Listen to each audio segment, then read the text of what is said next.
ইমামুজ্জামান আমাদের হৃদয়ে সবসময় তারার মতো জ্বলতেছেন, চাঁদের মতো জ্বলতেছেন, সূর্যের মতো জ্বলজ্বল করছেন।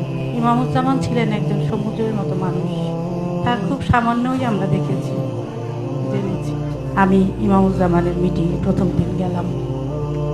প্রথম দিনই আমি সন্ধ্যা 6টা থেকে রাত 12টা পর্যন্ত বসে বসে ইমামুজ্জামানের বক্তব্য শুনে মুগ্ধ হয়ে গেলাম, আশ্চর্য হয়ে গেলাম, অবাক হয়ে গেলাম যে আল্লাহর কথা এত সুন্দর, এত সত্য।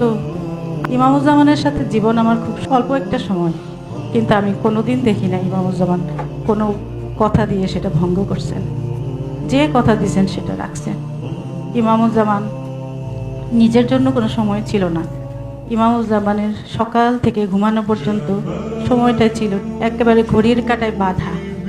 ঘুমতেন প্রতিটা দিন। ইমামুজ্জামান হিজবুত তাওহীদ নিয়ে আলাপ শুরু করতেন সন্ধ্যা থেকে। ইমামুজ্জামান ছিলেন হিজবুত তাওহীদের প্রাণ। ইমামুজ্জামানের প্রতিটা মুজাহিদের জন্য যে কি পরিমাণ ভালোবাসা স্নেহ ছিল সেটা আসলে বলে শেষ করার মতো না।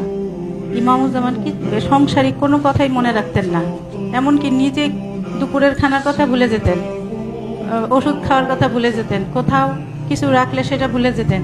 কিন্তু কোথাও কোনো সমস্যা হয়েছে, কোনো মুজাহিদ বা মুজাহিদা অসুস্থ হয়েছে, কোনো সমস্যা হয়েছে, এই জিনিস ইমামুজ্জামান সামান্য সময়ের জন্য ভুলেন না। কতক্ষণ পর পরই খবর নিতেন, ওইটা ঠিক আছে, ওইটা ঠিক আছে।